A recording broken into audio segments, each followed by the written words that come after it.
which is called by the name of the Lord of hosts, who sits enthroned on the cherubim. And they carried the ark of God on a new cart and brought it out of the house of Abinadab, which was on the hill. And Uzzah and Ahio, the sons of Abinadab, were driving the new cart with the ark of God, and Ahio went before the ark. And David and all the house of Israel were celebrating before the Lord with songs and lyres and harps and tambourines and castanets and cymbals. And when they came to the threshing floor of Nacon, Uzzah put out his hand to the ark of God and took hold of it, for the oxen stumbled. And the anger of the Lord was kindled against Uzzah, and God struck him down there because of his error, and he died there beside the ark of God. And David was angry because the Lord had broken out against Uzzah. And that place is called Perez Uzzah to this day. And David was afraid of the Lord that day, and he said, "How can the ark of the Lord come to me?" So David was not willing to take the ark of the Lord into the city of David, but David took it aside to the house of Obed-Edom the Gittite. And the ark of the Lord remained in the house of Obed-Edom the Gittite for 3 months. And the Lord blessed Obed-Edom and all his household. And it was told King David, "The Lord has blessed the household of Obed-Edom and all that belongs to him, because of the ark of God." So David went and brought up the ark of God from the house of Obed-Edom to the city of David with rejoicing. And when those who bore the ark of the Lord had gone 6 steps, he sacrificed an ox and a fattened animal. And David danced before the Lord with all his might, and David was wearing a linen ephod. So David and all the house of Israel brought up the ark of the Lord with shouting and with the sound of the horn. As the ark of the Lord came into the city of David, Michal, the daughter of Saul, looked out of the window and saw King David leaping and dancing before the Lord, and she despised him in her heart. And they brought in the ark of the Lord and set it in its place inside the tent that David had pitched for it. And David offered burnt offerings and peace offerings before the Lord. And when David had finished offering the burnt offerings and the peace offerings, he blessed the people in the name of the Lord of hosts, and distributed among all the people, the whole multitude of Israel, both men and women, a cake of bread, a portion of meat, and a cake of raisins, to each one. Then all the people departed, each to his house. Before we get into this story, it's probably worth just considering where we are in the story of the Bible at this point in time. So this story takes place during the early phase of King David's reign as king of Israel. And at the time of David, the idea of having a king was still a relatively new concept, that Saul was Israel's first king, and then David was Israel's second king. And so this idea of being a unified nation being led by a king was still relatively new. And we read back in 1 Samuel how the people had asked for a king. And we're told there that they wanted a king because they wanted to be like all the other nations. Prior to that point, God had been leading the people through Moses and Joshua, and he brought them into the promised land. And then from then on, they were led by judges. And so there was sort of this group of affiliated tribes with judges, but they weren't sort of unified under a single king. This was still a relatively new concept at the time of David. And the people, they request a king, and were told that they wanted a king to be like the other nations. But in doing so, what they were saying to God was, in fact, we don't think you're good enough as a king, and we want another king to rule over us, to be like everyone else. Because up until this point, God was, in fact, their king. That's how it was meant to be. It was God who had called them, God who had brought them out of slavery in Egypt and brought them into the promised land. And he did this without the people of Israel really needing to do anything at all. So it was God who was going before them the whole time. But the people rejected God and said, no, we want a king for ourselves like everyone else. And despite the fact that their request was a rejection of God, God granted their request, and their first king they got was King Saul. And King Saul had all the right attributes it would seem to be a king. We're told that he was more handsome than anyone else. Apparently, having good looks is important if you're going to be a leader. But we're told as well that he was head and shoulders above everyone else. Like, he was a big, strong man, imposing figure. Surely this guy would make a good king. But what we see is that Saul he wasn't the king that people really needed. And Saul really had no interest in the things of God at all. And so God rejects Saul as king, and he says that he's appointed someone else to be king, which is David. And he describes David as being a man after his own heart. And so the story we just read takes place after Saul's death, where David becomes king. And the transition from Saul to David isn't isn't smooth, that David becomes king, but firstly it's only over a part of Israel, over the tribe of Judah, because one of Saul's sons assumes the kingship for himself. And so you have this situation where you've got part of the people following David as king, the other part following Saul's son, and you see these skirmishes break out in the first part of 2 Samuel, where these followers of David are fighting against the followers of Saul's son. But eventually the people come to realize that David is in fact the king that God has anointed for them. And so they eventually align themselves with God's plan and recognize David as their king. And initially David has success as king. And one of the things that he does, as we just heard about in the quiz, is capture Jerusalem. And he makes it the central place of his reign. And we're told there that he calls it the city of David, and that's how it's described in the passage that we just read, that this city becomes so central to David and his rule, it becomes known as the city of David. And there's a verse here in 2 Samuel chapter 5 that I'd read. It says, David became greater and greater, for the Lord, the God of hosts, was with him. And then down in verse 12 it says, and David knew that the Lord had established him king over Israel, and that he had established his kingdom for the sake of his people Israel. Here we see one of the key reasons why David was referred to as a man after God's own heart, in that David recognized that it was God who was in fact Israel's true king. And this remained David's view of how he saw his own rule. It says that God is actually the true king. And he recognized that God has established him as king, his earthly king, in order for the good of his own people. And we see that take place in this story that we read. So David, having taken Jerusalem, he makes it the center. But it's not just a political center for him. He wants it to be the spiritual center as well. And he demonstrates that by bringing the ark of God into Jerusalem. And the ark, which we'll get to in a moment, is a symbol of God's presence. And so David, having taken Jerusalem, having then established this unified kingdom, seeks then to bring the presence of God into Jerusalem. And so that sets the stage for the story that we've just read.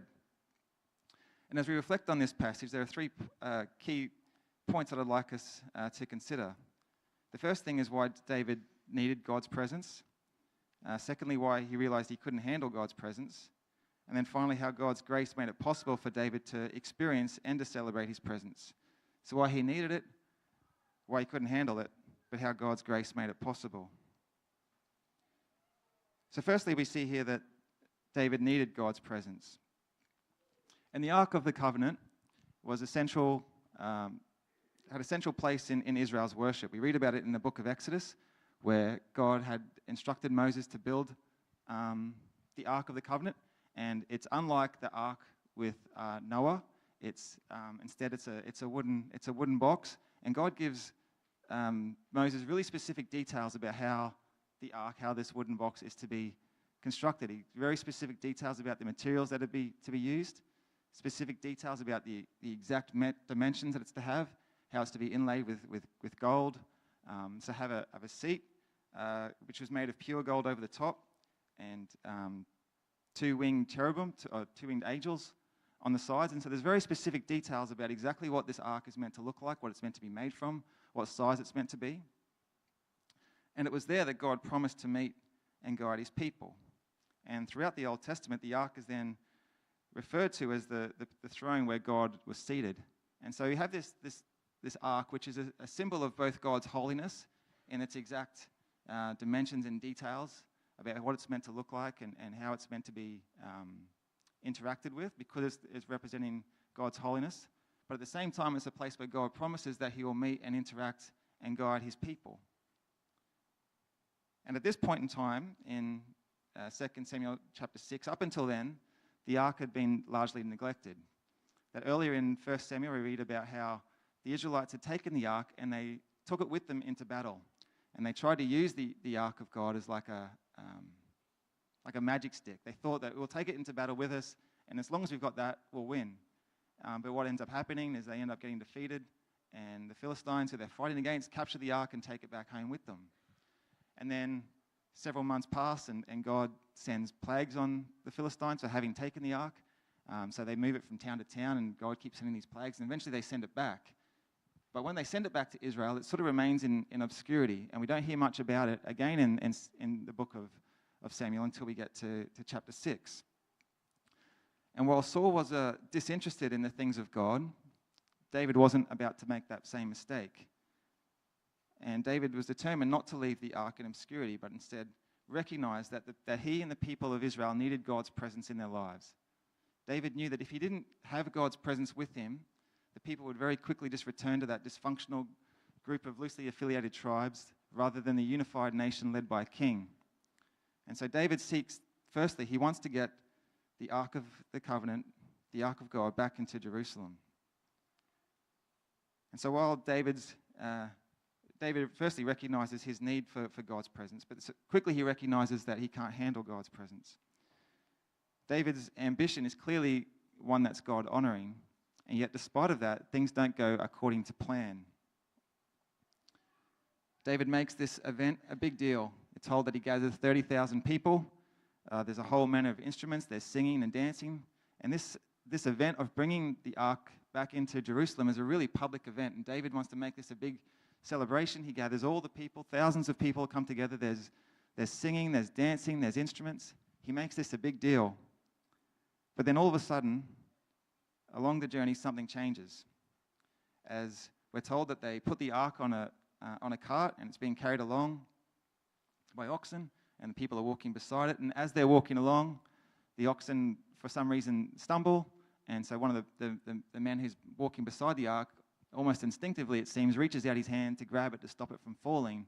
And in doing so, he touches the ark of God, and so he's killed on the spot. One of the key features that God gave about the ark was about how it was to be transported. That God said that there was meant to have rings on the side of it with poles going through, and it was meant to be carried by the poles so that people wouldn't be touching the ark. So they're meant to be transported using the poles being carried. And it was meant to be carried only by certain people.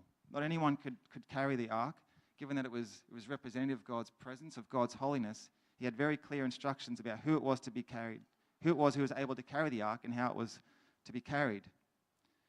And what we see in this story is, for whatever reason, David decided not to use that method. Instead, he decided to put the ark on a cart. And we're not told why he did this, whether it was deliberate disobedience or whether it was unawareness or just neglect. But either way, the events turned very quickly sour, and from this moment of celebration, because of David's neglect, suddenly resulted in a man losing his life. And I think that the method that David adopts, I think, speaks to what it's the way that we often interact with God, and that we interact with God in a way that makes sense. For David, no doubt, putting the ark on a cart made sense. That it's easier to put it on a cart and have it carried by oxen than to have people carry it. It seems like a safe way to transport the ark. But as we see that it didn't go according to plan. Not following God's rules had consequences. And it's so easy for us to think, come up with our own ideas of what it means to follow God. We come up with our own ideas of what we think God is like, and therefore what it means to follow him.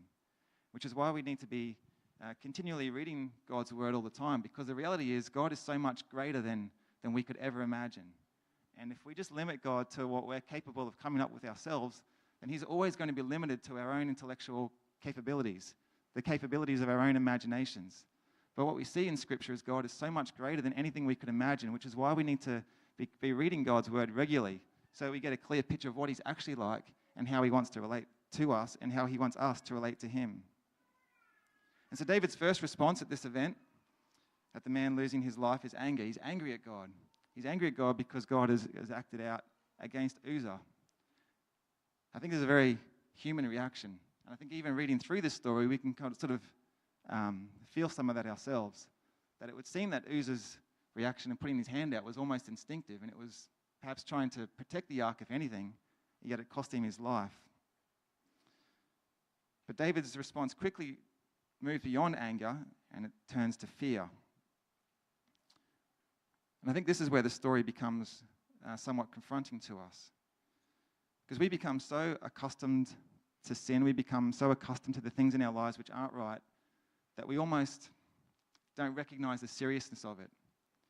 And in comparison to the holiness of God, we just fail to recognize how serious our sin is before him. And God had commanded his people exactly how they were to interact with him, and David neglected this.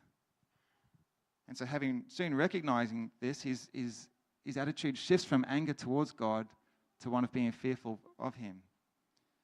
And he says here in verse 9 of chapter 6, he says, David was afraid of the Lord that day, and he said, how can the ark of the Lord come to me?